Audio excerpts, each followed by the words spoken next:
Good evening, Baruchim Habayim Rabotai. Welcome to another edition of our Thursday night's class. Tonight's class was sponsored anonymously. May Hashem send bracha v'atzlacha and all the blessings in the Torah to the wonderful gentleman that's a dear friend of mine that sponsored it.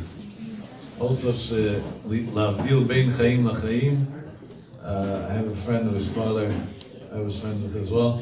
That his 11 months is coming up this coming week, and on CHANUKAH we don't do things for the deceased. So the Torah we learned should be Leilui Nishmato as well. Manuel Rafael Chai Ben Chana. Should be Gan Eden Hayom Tzadikim and Chasidim. Amen. So Hazman Katzer v'Hamlacha Meruba. There's a lot to talk about in a short time. Tonight we have a simcha upstairs after the shiur at 10 o'clock. We have a Sheva Brachot for one of our friends on the top floor. Everybody's welcome, and some of the boys should please join so we make sure we have a minyan. Roy got married Sunday night. And look at that. You should all learn from that a lesson. That when you make Sheva Brachot, don't interfere with the time of a shiur. It's a big lesson. A lot of people have a lot to learn from that. Hint, hint. And we're talking about Sheva Brachot, which is a mitzvah, not birthday parties. But anyway, we got the parasha that's loaded with more questions than answers practically. And we got, on top of that, CHANUKAH, Sunday night. You gotta come in prepared to CHANUKAH. So thank God this week I already spoke once about CHANUKAH. Hopefully you got the video. But we're gonna have to stick it in a little bit. You can't, the look klumi of shad. Without anything you can't, obviously, right? You need a little bit of everything. So when we come to learn this parasha, Vayeshev, with the story of Yosef and his brothers, the questions just get harder and harder at every pasuk that you read. And the only answer that you really get at the end of the whole thing is all the way at the end, which is like this parasha, when you get to the point that he says, Ani Yosef achechem, I'm Yosef your brother. We're talking about Parashat Vayigash. So suddenly the puzzle starts falling into place. And in retrospect, we see clearly how everything works out. We fast forward to parashiyot. Atem chashavtem alai lera'a v'ha'elokim chashava l'tova. You thought you're plotting something bad for me, but God actually had other plans that were very good for you and me.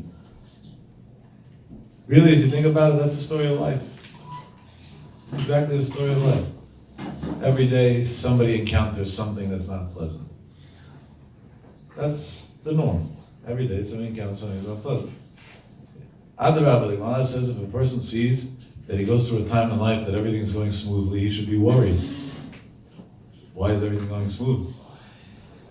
Because life wasn't meant to be a bed of roses. Life was actually meant to have struggles. That was the goal. That's and to turn the struggles into stepping stones of growth. Yosef had them all. Had them all as could be. Hated by his brothers. What feeling is that? His own brothers hate him. Sold by his brothers to slavery. They originally wanted to kill him at all. Doesn't get worse than that. Mocked, made fun of, as we've seen in the parasha. He has dreams, he tells them over, he's made fun of. And line by line in the parasha, as we read the story, we're not talking about people in 2018, we're talking about Shiftei Kadosh, Shvatim HaKadoshim, HaKadosh Baruch Hu. What's going on there? How could it be? It doesn't make sense. This is not what should be. And obviously there are very deep things over here, so in the little time we have, we're going to try to bleed into the B'siyat Shema to see what we can pull out. More than that, Yaakov Avinu has a son that disappears. 22 years, he doesn't see Yosef. Why? Those of us that are parents and have teenagers, if our son or daughter comes over 15 minutes late than the time we thought they would come home, we already texted them and called them about 900 times, as if that would be productive. The only thing that's conducive to is them hating us later on in life. But we don't do it out of being bad. It's the nature of a father and a mother to be worried and care about their kid from a very, very pure, good place.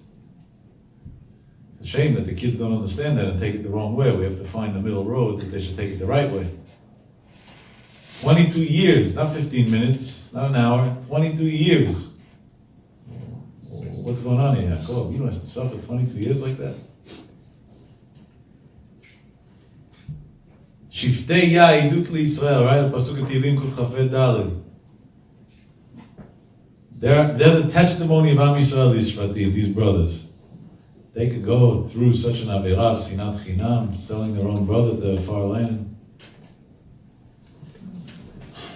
And as we go through the story, every piece of it, again and again and again, what's going on over here? And then when you look at Yosef's side of the story, Yosef, they accused him at least of being a tattletale, of going to their father and saying bad things about them. Whether it was true or not, I don't know. But even if it wasn't true, he left room for an accusation. And Chazal say, "Ve'item nekiim melokim Yisrael." You shouldn't leave room for accusations. You should do things in a way that people understand. So why didn't he at least explain to his brothers, you think I'm tattletaling on you and I'm really not? You're falsely accusing me, let me bring you to evidence so you understand why. He didn't take the time to do that. That means he didn't feel a need to do it. Why not? Or maybe he did take the time to do it, and if he did, why didn't it work? We're talking about Yosef HaTzadik. There are very few people in the whole Chazal, down to the Gemara times even, that were titled Tzadik. By the Shvatim, it's not Reuven HaTzadik, Shimon HaTzadik. Yosef was titled Tzadik. And Dafka him that's titled Tzadik wouldn't do such a simple thing to keep peace with his brothers. Let's continue. The Pasuk teaches us that Yaakov loved Yosef more than all his other sons. Number one, a healthy father loves all his sons equally. So what does that mean? That alone is a question. Number two, why? Let's say it was like that, if it doesn't mean it literally. Why would you love one son more than another? What was going on over here?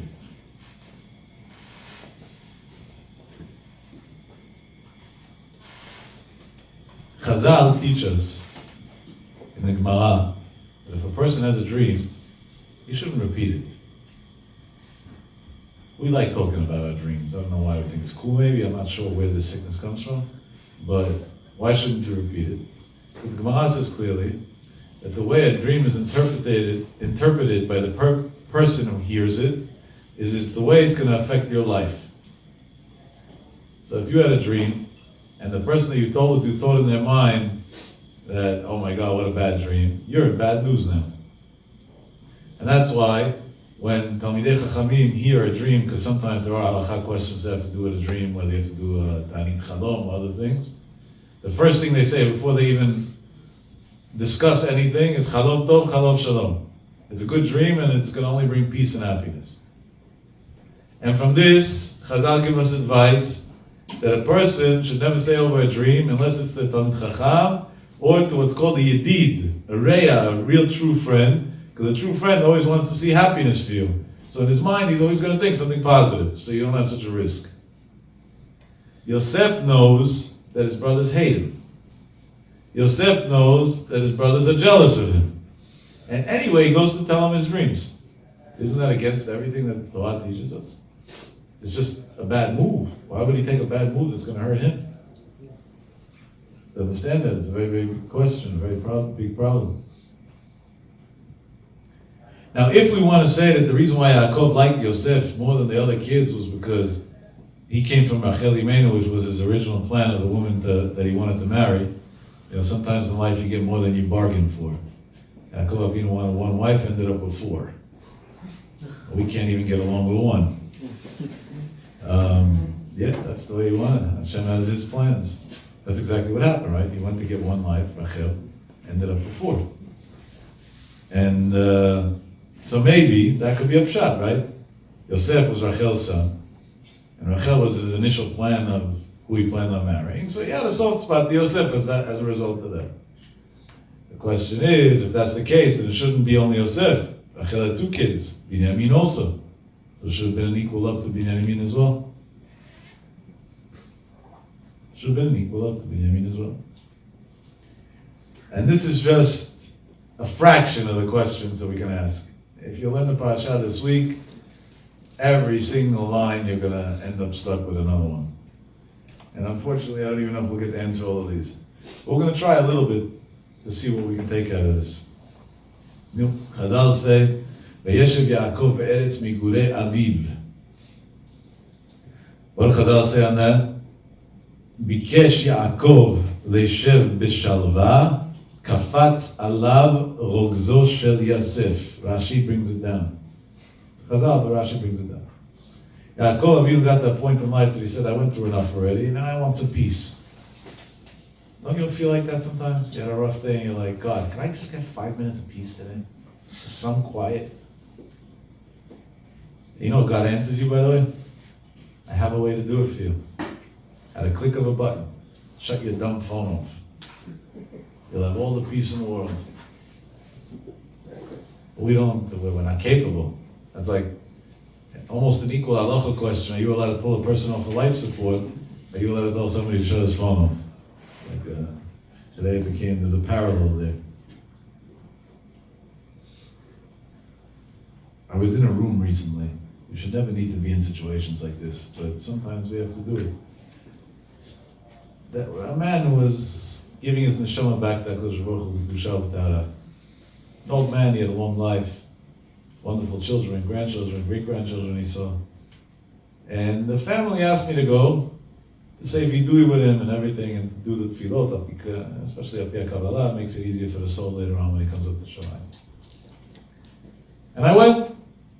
I took with me some Talmidei Chachamim. I don't like dealing with dead people alone. And I want more merits, people have merits with me. And we went to the hospital. We did whatever we did. We were there for a few hours. He passed away at a certain point. They tried resuscitating him, like I have to try to do. Obviously it didn't work. Hashem wanted him close to him. And I was blown away by what I saw. Us that are strangers relatively to this man, we knew who he was, we had a great respect for him, but we're not his family or anything, we're strangers. We're focused, praying, crying, like really, really into it. And his kids were on their phones. I judge people favorably by nature. So I assume that they know their father's passing away. So probably they're making funeral arrangements and grave arrangements and this, it's a complicated thing to do. So I told the kids, you're probably making funeral arrangements and whatever. It's the wrong thing to do al pi halacha, because when somebody's critically ill, it's an ayin hara, so you don't do it until after he passes away. So stop, don't do it. And I just meant to give him good advice, based on what it says in the Sfarim and Kushim. And one of the sons told me, no, he says, this whole thing's just too depressing for me, my phone's a good outlet. And the other one smiled. I'm not judging them, chas v'shalom. It is too depressing for them. It's not easy to lose a father, especially a father like that was a real father, was a guy who gave his life for his children and grandchildren and loved every one of them in a way that, halavai, we all learn from. But at the same time, if you loved your father that much, have at least respect to shut your phone off in his last minutes that he's alive in the world. At least that. What's the answer? It's not their fault. They're not bad people. They're tzaddikim. Just, it's a lifeline. To them, their father's machines that were keeping them alive, and their cell phone is the same exact thing. There's no difference. They don't see any difference between the two. They see it clearly the same. Bikesh Yaakov l'shem v'shavai. Yaakov even says, Ribono shel olam, give me some peace already, enough. A little peace in life. Kafat alav rogzo shel Yosef. Immediately, boom, he gets another hit. 22 years, his son's gone. In Madrigat Adam Adasaba Mislabodka, in Perek Daled, he asks, the Alter asks a question he doesn't understand. Why was Hashem upset that Yaakov Avinu wanted peace? Hashem is kol kulo tov, is all good. He's the God of good. The only thing he wants is good. So he should want Yaakov Avinu to have peace. Why would Hashem get upset that Yaakov Avinu wanted peace? If anything, he should be the first to advocate for it. He should be the first to want to give it to him. Hashem doesn't want anybody to suffer. Imo anochi b'tzara, when a Jew suffers, HaKadosh Baruch Hu suffers together with them. Why would HaKadosh Baruch Hu want to suffer with somebody? Chaim Volozhin writes in Nefesh HaChaim, you pay attention at the end of the Amidah, if you don't end up traveling to a different planet by that in your mind. When you say, Chasei l'man shma, Chasei l'man yiminah, Chasei l'man toratah, Chaim Volozhin says, in Nefesh HaChaim, that's the way to get the prayers answered. What does it say? He explains it very clearly. He says, if God's going to look at your 19 blessings that you said, those 18 shmonesa really added up, and see all your requests and demands over there, make me smart and healthy and successful and protected and wealthy, and let me see Mashiach in Jerusalem, and. You came with a whole list of demands. So he starts digging into your life. He says, I also asked you for 613 things. Let me see where you're holding. And then, ain't so good. So Chaim Volozhin says, so what's the answer? What's the solution? We come to God and say like this, I deserve nothing. That's not the subject over here. So don't even spend time looking into me. Forget about me now. But if I'm suffering, God, you're suffering also. So why do you want to suffer? So for your sake, that you shouldn't suffer, let me have what I need.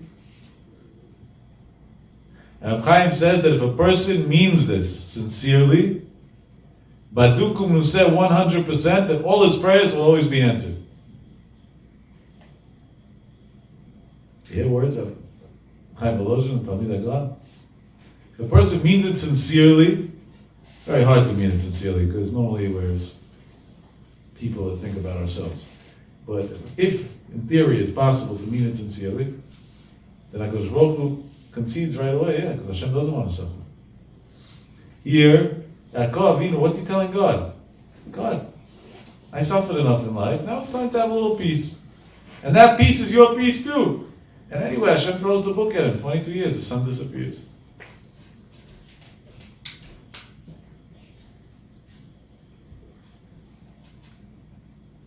In life, there's two terms that sound similar and people always confuse them, including great Talmidei Chachamim. One is called shalva, which is what Rashi brings down, Bikesh Yaakov leishev b'shalva. And the other one's called menucha. And people don't think that there's a big difference, so they very easily mix these words up. We have to understand what's the difference between shalva and what's the difference between, what does shalva mean and what does menucha mean? And by understanding that, maybe we'll begin to build a puzzle. So for example, let's say a person has a nice house and a good parnasa and beautiful furniture and he's liked and he has friends and he's successful, blah, blah, blah. Life is going the way everybody dreams that his life should go. Then, what's his criteria? He has shalva to a certain extent. But menucha could be the opposite extreme. A person doesn't have anything, and everything in his life is working wrong, and every time he tries something, it fails, and he gets hit after hit, but he has peace. He has an internal peace. He has emunah. He lives with Hashem. He's the happiest man alive. There's unlimited stories in Jewish history of this, but every day again I'm mind boggled because of my dealings with people that are in very tough spots of the emunah that people have. I'm talking about today. Forget about what it was years ago. Kavachoma a million times over. Unbelievable. Hashem's not bankrupt. His children are very special. Very special. And emunah today, I think, is as strong as could ever be. It's amazing what emunah people have in the toughest situations they could be. I deal a lot with people that have young children that are not well. And when I speak to them, naturally they should be depressed, angry, upset, frustrated, annoyed, tired, drained. I don't know. Any term you want to use is an understatement. And every day, 10, 15, 20 times a day, well, later we should never have to hear these stories anymore. How's your son doing? How's your daughter doing? Amazing, because that's the way Hashem wants it to be today. The guy's son is in intensive care on life support. Amazing, because that's the way Hashem's son. And not lip service. They mean it. They mean it. Unbelievable thing. Unbelievable thing. This is the emunah that people have. That's living a life of menucha. The life of living shalva means that you're in a good space in life because everything's working for your favor. What's the difference between the two? If the reason why my mental state's good right now is because my job's good, my house is good, life's beautiful, everything's amazing, that's very dangerous because anybody knows that tomorrow it's going to be like that. Nobody knows what the political climate or the financial climate or other circumstances in the U.S. are going to be in an hour from now. We have a very unpredictable administration. At least not a Jew-hating one like our previous one, but we have a very, very unpredictable life over here. I'm going to brag a little bit. This is egoistic, but I have to just make a point. I don't know if you guys, maybe we should rehash that clip and send it out again in a short one. But Erev Rosh Hashanah, I said in my speech before Rosh Hashanah that I give you all friendly advice. Get out of Bitcoin at 17,000 because soon it's not going to be worth anything. Do we agree? And it's still going down. And that's on recording, it can't be argued. There's clear evidence that you were pre-warned to the detail. And I don't mean that to be egoistic, actually. That's not what I meant. Because Baruch Hu gives a certain sechel yashar through the Torah. And when something financially doesn't make sense through the eyes of the Torah, then at that point it's going to fail, even if it looks like it's successful today. And that's all that was. It was a simple calculation, not from finance. I know nothing about cryptocurrency, zero. I don't know what it is. I can't explain how it works. I have no clue. 0, 0, 0, 0. But the Gemara, when it discusses the way currency and barter should be, says it should be done differently than this. So if that's the case, it's for sure going to fail. That's a case closed. And the day they restructure it in a way that fits the criteria of Chazal, it might succeed again. Maybe, I don't know. So somebody who has everything, and that's why he's in a good spot, he has everything, but he has nothing. Because one wrong mistake, and he can go to zero. But you should never know. Hashem should watch over you all. But I had a gentleman who maybe in this chus, Hashem will send him a big nace in Yeshua B'Kalov, who for over 10 years, every Thursday night when I used to come home from the shiur at all crazy hours of the night, there was an envelope waiting inside my mailbox with $3,850 in cash, written on it, for those who need money tomorrow for Shabbat. And I would distribute the money for him every single Friday. And I didn't go to him, right? Normally the rabbi goes to the donor. Well, I'm not a rabbi, so kal vachomer. But even the rabbis have to go. He came to me, and because I come home at 3, 4, 5, 6 in the morning, depending who had to be picked up from the streets of Queens that night, so he used to leave it in the mailbox. One week I didn't see it. I thought he forgot. So I called him Friday morning and told him, if you forgot, I'll come over to the house. He said, no, I put it there. That was before the days I had cameras at my mailbox. Turns out it was gone. So he said, don't worry, 5 minutes, my secretary's coming over. I was like, that already's impressed. No. The guy just gave you $38.50 to give out the tzedakah, and it's gone, and he doesn't blink and says, listen to something crazy. Sends a new envelope, and there was exactly double the amount of money. So that, I called him over, I said 2 things. Number one, my list, Baruch Hashem, is not that big, because this is designated only for Shabbat needs, for that week. We don't give for advance or whatever. That's the way it's structured. I'm not saying that's right, but that's the way we have it structured. And number two, so I just simply don't need so much right now for this cause. Number two, why would you send double? You're already in it for double. So he said that he made a cheshbon nefesh. Why would Hashem take away the money from him? It so must be that Hashem didn't want him to have the schus to give that money to the tzedakah. He said, so he has 2 choices now. To either concede to that and say, okay, I'm a loser, I couldn't do it, or to fight it. So despite, I have to give double now. What a Bal Emunah you have to be. What a Bal Emunah you have to be. Ba'aleinu v'lalachem, 3 weeks ago, he lost all his money.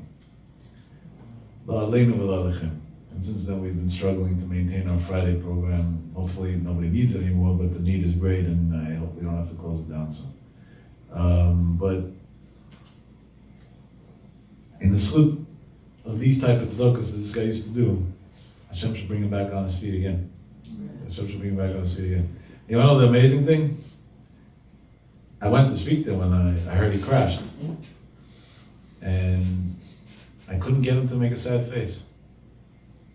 Smiling, joking around, on top of the world, like nothing ever happened. Said up until 3 weeks ago, Hashem said I should be rich. Now he said I should be poor. He said, what's the worst case scenario? That he'll drop me off a couple $100 tomorrow for Shabbos? No, so be it. And then I realized that joke had truth to it. He actually didn't have the couple $100 for Shabbos. There's a guy that for 10 years straight has been supporting about 32 families every week for Shabbos. Now we say, where's God? Where's God? How could it be? And we can even use Chazal, right? The Gemara says clearly that something that the person's Moser Nefesh on, Yikashlu Bo Zarav, could it be that his kids are going to be harmed? And he didn't ask that question. So I decided that maybe he's thinking it and he's embarrassed to ask it, so I'm going to ask him the question. So I asked him the question openly. I said, you're my friend. We've done millions of dollars of charity acts together. You're not upset? You're not annoyed? You don't want to understand what's going on? He said, upset at who? Upset at what? I said, what do you mean? Explain. And I said, I need to make sure you're normal and you didn't go nuts. Some people have a mental breakdown when they lose their money. Recently there was a guy who committed suicide. He lost his money, he jumped off the roof. That's not a joke. In Brooklyn, a Jewish guy. And it's not his fault. He went crazy, he lost his mind, and he didn't know how to deal with it, he jumped off the roof. He died, I said, explain me what's going on over here. So he says, let me tell you something. He said, imagine you don't have a car. And somebody lends you a car. He says, I'm going to Israel for 3 weeks, you can have my car for 3 weeks while I'm away. Very nice thing to do. When he comes back 3 weeks later, he needs his car back, so you bring him back his car. Are you upset? Are you depressed? No. You didn't have a car before, you don't have a car after. In the middle, somebody did you a favor and gave you a car. You were able to get around a little easier. He said, when I was I born with my $100 million? No. When I was in yeshiva, did I have $100 million? No. Until today, I don't know how to read and write English properly. Hashem decided he wants to make my life easier for a few years, so he threw at me a lot of money. And then, he decided the fun's over. Big deal. He says, I don't even get the question, I don't see the problem. That was answer number one. And then he tells me, I want to tell you over a story from Rav Shach. He said, Moshe Reichman, Zecher Tzadik V'Kadosh L'Bracha, the one who founded the idea of giving tzedakah in our generation, or in the previous generation, as you guys know, at one point went bankrupt. He didn't file for bankruptcy, actually. He could have filed for bankruptcy and saved himself over $1 billion of personal assets. And he said he doesn't want to owe any Jew money. And he liquidated everything and lost everything and left himself with almost nothing in relative to what he was, just to make sure nobody loses money on him. Tzaddik that there's no way. Rav Shach used to stand up for him. Rav Shach used to stand up for this gentleman who was a balabai to maybe learn Daf Yomi or whatever, I don't know what he did. He supported at one point 900 yeshivot in Israel. There was no bounds, there was no limits. Rav Shach would call him, a new yeshiva is open and we need a building, the next day there was a building. Everything was automatic for him. Moshe Reichman, I don't know why they didn't come out with a book yet, maybe they didn't, I don't know about it. If somebody knows, please tell me. But they should write not just a book, they should write a whole series of books, because there's so much to learn from it. And he was the most humble man alive, by the way. You couldn't figure out in a million years that he was a wealthy man. As humble as could be. When Moshe Reichman took his big hit and lost his money, he went into Rav Shach. And he told Rav Shach that on a slow year he gave $80 million to charity. That was a slow year. And he said, Chazal say, Aser Kidei Shetitasher.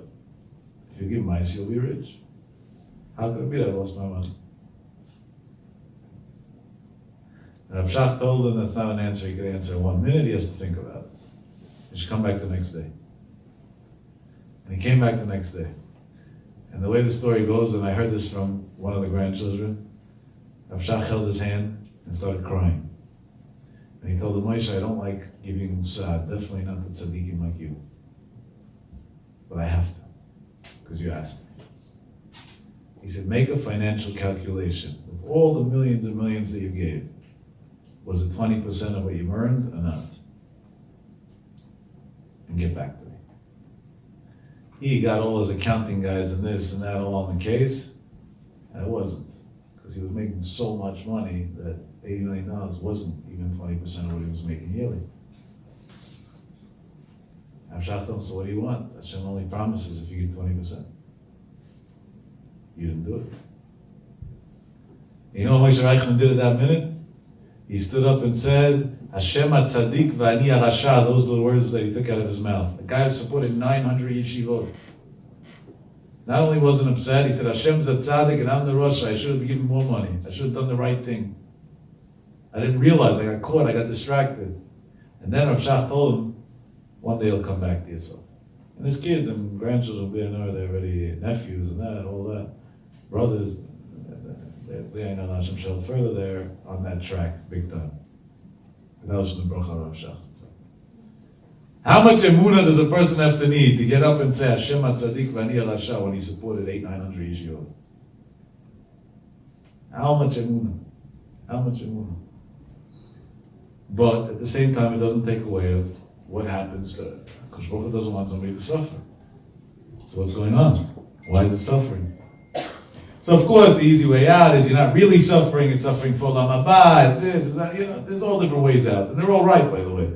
But in a moment of truth, sometimes it's hard to hold on to that. So the preventive is to live a life of minucha, not a life of shalva. But we got to go a little deeper.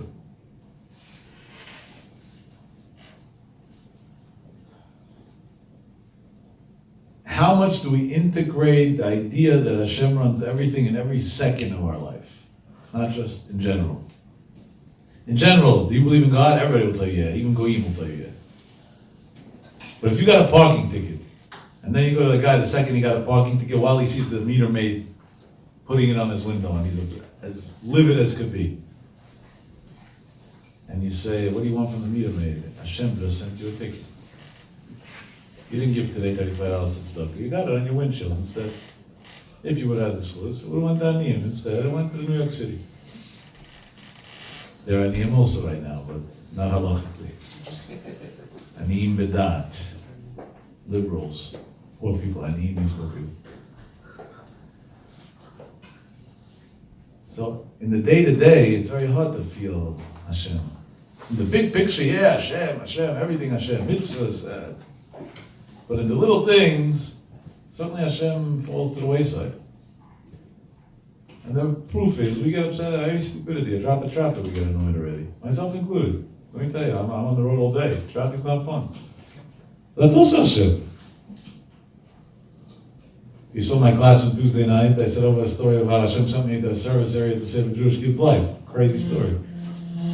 Imagine there wasn't a drop of traffic before and I would have not made the decision to exactly pull over there or whatever. This kid wouldn't be alive today, probably. This happened 3 days ago. So every detail is the Rabban Shalom. No, if that's the case, so we could say like this. Comes the Madrigat Adam and he writes, and I'm watering this down to be honest with you. And he says, Chazal doesn't say Bikesh Yaakov leshev b'menucha. Chazal say, Rashi brings down Bikesh Yaakov leshev b'shalva. Yaakov told God, give me all these physical comforts, and like this I'll be able to have a comfortable, peaceful life. Hashem told him, I can give you everything in the world, and I'll give it to you. And he gave it to him. He made his son the king of Egypt. He was a well-connected person politically. But there was one technical detail. He didn't know about it, and he didn't see him for 22 years. Meaning the yesod, the point that was behind this was to teach Yaakov that shalva, materialism, is not what's going to bring you what you want. Menucha, the acceptance of every situation in life, that's what's going to bring you what you want. And that's a big, deep yesod that really should be elaborated on a lot more, but time constraints don't allow it. There was a person that lived in the times of Rabbeinu Bachai. Rabbeinu Bachai was the one who wrote the Sefer Chovat HaLevavot. So he traveled with a student from Grodne to Koldovne. When they came to the outskirts of Koldova, so he realized that he forgot the key to his house. And he forgot it in the other city, in Grodno. And now they got to go back to Grodno. The student was very annoyed. Pain in the neck. We just traveled all the way here, now we got to go all the way back to get the key. It's annoying, right? I would get annoyed. It's normal to get annoyed in a situation like that. break in. Yeah, it was before the days that you can call Chaverim or AAA locksmith or I don't know what, you know. We're talking about times that locks were real locks. So his Rebbe turned to me and told him, I don't understand why you're getting upset. Do you believe that everything that happens in the world happens by Hashem and Hashgacha Pratit? So he said, sure. He said, if that's the case, why are you upset that you forgot your key? That also happened by Hashgacha Pratit. Hashem made that you should forget your key. There's a reason behind it. And the Talmud looked at his Rebbe and he said, you're right, and I guess I need chizuk in emunah. I have to strengthen my emunah. You went out of your house to the driveway to go into the car and you forgot your car keys on the kitchen table. That's enough of a reason to get annoyed at 9 o'clock in the morning and ruin the rest of your day. Maybe Hashem knows that you're gaining too much weight and you need to burn a few more calories, so he's sending you back up the steps to save your life. And that's just my shallow explanation. And if you got annoyed, what does that mean? That there's no Hashgacha Pratit, right? You don't believe that Hashem did it. You did it. And that's really the goal in life, to get that person to a level, to be an ish minucha, a person that lives on the level of minucha, not a person that lives on the level of Shabbat. Of course, Hashem shall help everybody should have money and health and wealth and whatever they want, and need and whatever, to use for good things only. Adarabah, why not? To keep Hashem also when it's like that. But that's not the goal. That's by the way. The goal is to live a life of minucha. To live a life of minucha. No, if this is the case, so it's very simple. Yosef and his brothers, their arguments were over Shalva, they weren't over Menucha. This is already my interpretation. The Alta doesn't write it. It's wrong. If it's wrong, it's not his fault, it's mine. Yosef told his brothers, we got to live a life that's a life of Menucha. What's the technicalities along the way? It doesn't make a difference. The brothers, what does it say? Aviv, his father loved him more, and what? Vasal tonet pasim. It was something materialistic. And the brothers were jealous of something materialistic, which materialism fits into the criteria of shalva. So this was an idealistic argument. So the brothers came to Yosef and said, oh yeah, shalva is not important, the only thing is important is menucha, no problem, we'll sell you off, let's see how you're going to deal with it. Meaning they pretty much told them, practice what you preach. Why did Yosef wasn't scared to come to his brothers to tell him his dreams? Because he didn't care how they would interpret it. Because to him, no matter what will come his way, everything's going to be good. So he had no fear.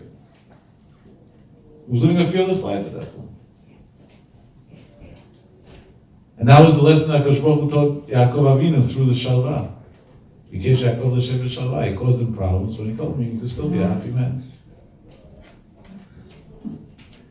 And when did we put all this together? When Yosef told his brothers, Atem chashavtem alay la'ah, you thought you were causing me harm by Elokim chashav l'tova. But it was Hashgacha Pratis. It was all Yad Hashem. It was all Yad Hashem. It was all the way that Hashem went and arranged things for you. Let me share with you a great story. Very recent. I'm blessed to be traveling as much as I do, even though it's a pandemic, because I get a lot of stories out of it. And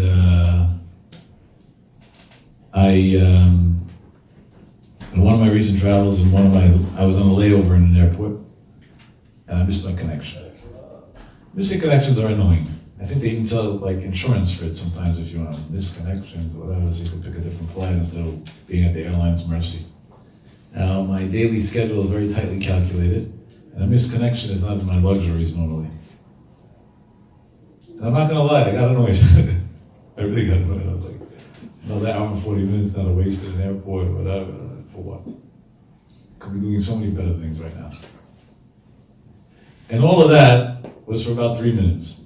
3 minutes later, I said, you're already sitting here. So instead of sitting here annoyed, do something productive with your time.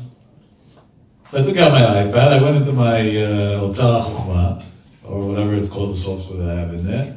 I opened up a sefer that I was in the middle of learning, and I said, well, we have an hour and 40 minutes, we can gain another 140 pages. I think like 3 minutes, 4 or 5 minutes, I don't know exactly to say, into learning. I'm focused on my iPad. I'm like living in my iPad. And some random dude taps me on my shoulder. Older guy, no kippah, no whatever, but I was able to tell in his accent he might be Jewish because he had like an old European accent to him. And he says, I have Yortzeit today. And I need to say Kaddish. I don't know how to do this, but you're with a kippah, you might know how to do this. Can you arrange me a Kaddish? I'm in Durham, North Carolina. And this guy wants a Kaddish. He doesn't look young himself. Hashem should give him a long life, but he didn't look young at all. There's 2 of us. For Kaddish, you need 10. I said, if Hashem made me miss my connection, it's for sure to get this guy Kaddish. For sure to get this guy Kaddish. So, we're going to figure it out. How am I figuring it out? So sometimes you have to have what's called azut dusha. You can't be embarrassed when you want to do a mitzvah. So, this is the way it worked. I started walking up and down the hallways of Durham, saying, anybody wants to join a minyan for Kaddish? Wow. One Israeli guy, another guy randomly, another, guys didn't even look religious. Hopefully they were Jewish. This one, that one, that. They wanted to join, whatever, I'm assuming it's a Jew, Chazok, whatever it is. We ended up having 12 people. We made mincha with Kaddish and everything in the airport.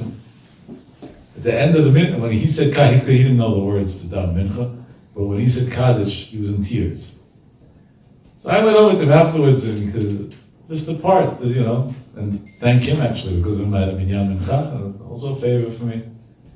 And when I go over to him, I tell him, I saw you were very emotional about the Kaddish. You don't look like a young man. So I'm assuming this is not your first year that your father passed away. So normally a year or 2 later, people don't cry by Kaddish anymore. Even after Shiva, normally people don't cry by Kaddish. So there's obviously a story. So then I did you a favor, so now you're going to do me a favor. So I'm a storyteller, so tell me a story. And the guy tells me, I have a couple of minutes only, because I have a flight to catch, but walk with me, so like this on the way I can tell you my story. And listen to a crazy thing. This gentleman picks up his sleeve and shows me a number on his arm. He's a Holocaust survivor, so now you can imagine what his age has to be, if he had a number. That means he was already tattooed as a teenager or something, not as a baby. And he says the only way he knows his father's yahrzeit was a whole story, whatever. His father died in a certain way that wasn't the regular gas chamber, whatever, so he knows that's how you remember. He says, and he lost all connection with God and Judaism. But his father was killed in front of his eyes, and his father knew he was going to be killed, and he knew his son was going to be taken away. He wasn't killed by the Nazis, he was killed by others, and by the Polish. And when his father was killed, his second to last words were, no matter where life takes you, if you make it out of this hell, never miss saying Kaddish for me on my yahrzeit. And his last words were Shema Yisrael, and he gave his neshama to Hashem al Kiddush Hashem. And he told me the number of years, I don't remember the exact number of years, and he said, I never missed Kaddish. And this year I had to fly, whatever, he told me a reason I didn't understand it, but something or the other, whatever, it doesn't make a difference. And I'm in the airport, and he was also on a connection, and he says, and I didn't calculate the yahrzeit and Kaddish, and I realized I didn't say last night, I didn't say this morning, as soon as it's going to be sunset, I'm going to miss the yahrzeit for the first time in my life, and I was in panic. And I walked in the hallway, and suddenly I see a guy with a kippah. I said, I'm desperate, I'll just go to him, even though it makes no sense, and maybe he could help me. And look, it worked out. He says, I wasn't crying about my father. I was crying about, for the first time in my life, I felt how much Hashem loves me. That the one thing that I kept in my life of Judaism, He allowed me to continue keeping. And He helped me to continue keeping. I gave this wonderful Yid a big hug, and I told him, Chazal say, mitzvah goreret mitzvah. I said, it's still not sunset, look, it's still light outside. Before you go onto the plane, fill it. He tells me, I don't put on tefillin, that's not my thing. I said, tefillin. And I said, I did you a favor. You did me a favor. But my favor took me 10 minutes to arrange and 10 minutes for mincha. your favor took you 4 minutes to tell me a story, so you owe me 16 minutes. I'm not asking for 16, I'm asking for 2. Fill in. He said, let's go to the boarding gate together. If my plane's not boarding yet, I'll put on the film. We're already holding somewhere. On the way to the boarding gate, it's not such a big airport. I'm walking and I'm davening to Hashem. Hashem, no boarding, flight delay, I don't care what. This guy got to put on film. We come to the thing, there was no flight delay. I don't know if there was. I didn't stay long enough to see. But everybody was standing, there was nowhere to go. He realized right away that he has plenty of time to put on film. He put on film in the airport. He thanked me for it, and we went our merry ways. That's a life of menucha. Did this guy have an easy life? He saw his father get killed in front of his eyes. He has numbers on his arm, that means he went through the war. He has nothing. He's a shattered man. He's a traumatized man. But he has things that are important to him, and he didn't give up on the connection with Hashem, even though maybe he's not observant. And he has a certain tranquility in his life. When you speak to him, you see a sweet Jew, you fall in love with him. He's a lovable human. He's not an angry, miserable, calm, sweet. His whole way of talking, even when he talks about this horror, is so peaceful that I was having a hard time listening, and he wasn't, and he was able to talk about it. Amazing thing. This is the Koach of Klal Yisrael. This is the first message in the parasha. I want to end off with the link to Chanukah. Chanukah, we light candles, Yivanim, Maccabim, all that's nice stories. There's a much deeper message. The message of Yivanim, Maccabim, the Pachshem, and all that is the same exact thing. Did the Jews live in a state of shalva? Yes, until the Greeks came around and took it away from them. In 3 seconds, they destroyed the whole thing. But did they live in a state of menucha? Yes, even when the Greeks persecuted them. Why? Because they took a few heroes. They battled a 3-year war and came out victorious on top in the name of faith. That's it. Nothing else was working for them. Only one thing, faith. When a person lives a life of menucha, that lights up the world. The candle's very small. The flame that you light on Sunday night is one candle, one flame, tiny little thing. But if this room was dark now, that candle would make a whole difference to the world. We're in a very dark world.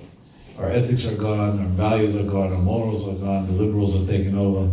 I don't mean to sound like Trump, but yeah, it's a mob. It really is. He's not exaggerating. It's the one thing I agree with him on. Well, 2 things I agree with him on. Moving the embassy and that. Other than that, I don't think we have anything else that we agree on. The crazier you are, the better the more accepted you are. To a crazy extreme. It's a shul, so I can't elaborate, but you understand the law what I mean. AKA what Target tried to do a while ago, and what other people, and who gets rights in this country. If you're a normal white American who earns an honest living and goes to work in the morning and pays taxes, you have no rights. But if you're a minority, preferably a criminal, and of color, and this and that, then you have all the rights in the world. And if anybody says anything about you, he's a bad guy already. It's a crazy world. That doesn't make sense. In a world like that, you'll never have shalva. There's no shalva. It's all fake. It was every day, there's turmoil. But there is one thing you can do. You can light a little candle on Sunday night that resembles the drop of purity left in the world. And that's that intimate connection that man has with his Creator. That he knows that even all this chaos and insanity in the world is also a Yad Hashem. Is also a gift from God. And when we turn and look at life as one big gift, because Baruch Hu in return showers us over with thousands and thousands of gifts in return, Ashreichem Yisrael Baruchim Tiyu Hashem. I conclude with 2 thank yous that some of you in this room are owed, and I really say them from the depths of my heart. As you know, from all the speeches, Chesed is the motto of my life. That's what I live for. And it's worth it, trust me. Hashem pays you back in ways that are unreal. I don't mean monetarily, who cares about that? I mean, to see kids at Talmidei Chamim and things like that, it's priceless. And I almost became a stalker lately because, every charity cause that's critical comes my way. And I harass people. And I don't get hate back. Instead, I get love back. So I just want to share with you a little thing that somebody wrote to me. Excuse me, I'm taking out my phone, but they wrote it to me on my phone. It's amazing that the person knew English, because really they're Israeli, so it makes it easier to read instead of me having to translate.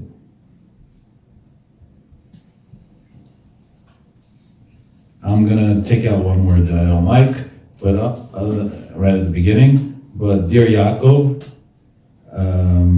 words will never be enough to thank you and those who stand behind you for what you did for me last night.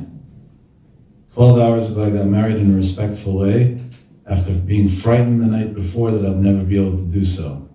My parents, one is not with me and the other one is unfortunately struggling emotionally, mentally, financially, and not capable of being a parent towards me getting married.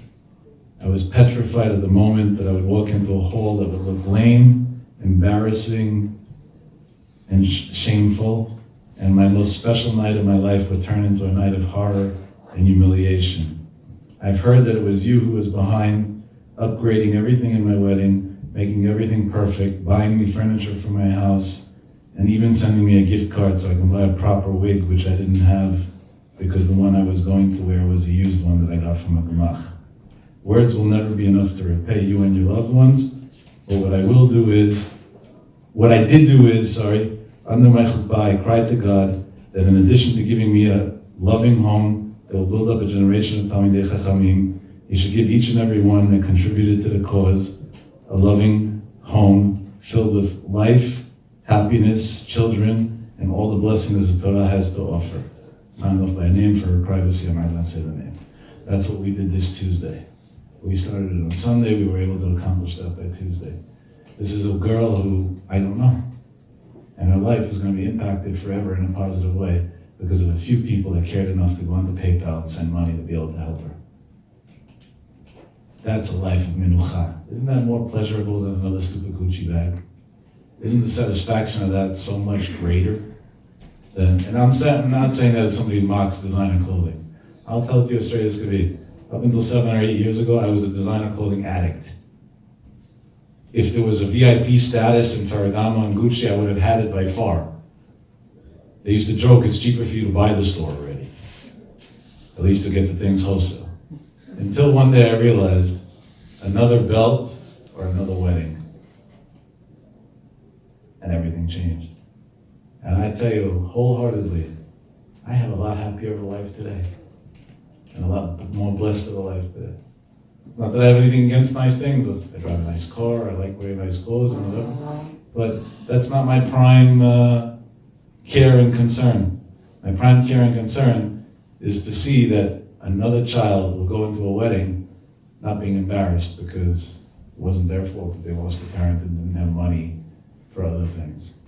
And on Friday, when I go to shul Friday night and sit by the Chadodi and I see the people singing, and I know inside, they don't know in general because we try to cover our tracks, but I know inside that 20 or 30 people around me actually have meat on their table instead of tuna fish on their table that night because they got an envelope under their door at 2, 3, 4, 5 in the morning or 11 in the afternoon if we didn't raise the money by then. Ma'al Chadodi is not just accepting Shabbat HaMalkah. Ma'al Chadodi is telling Hashem, look what beautiful children you have. They love strangers that they don't know, that they have no connection to, that they will never get to know. Many of them that I know by default, but I wish I didn't because it makes it awkward sometimes. And they're willing to do anything for them. And now look back at those kids, and if that's what they're willing to do for strangers, Rebbeinu Shalom, you owe it to them. And that's a scary word to use, but I mean it. To give them back everything that they need. And that's my thank you to you. That's my share of joy with you, and that's my blessing with you. When you go into this holiday of Chanukah, go in happy, knowing that we accomplish great things for the Jewish nation, B'chalal B'frat, every day as partners. And it's not me, it's all of you, and I happen to be a facilitator. I'm like, the bookkeeper, and they have a big office that runs millions, and then there's a bookkeeper. So I'm the bookkeeper, but it's you guys who do everything. So you deserve the credit, and the blessing is all yours, and Hashem should pay you back in every way that's possible. And I'm honored and privileged to be partnered with you in everything that we do. Hashem should give us a long, happy, healthy, successful, wealthy life, which help Klal Yisrael forever. Amen. Amen.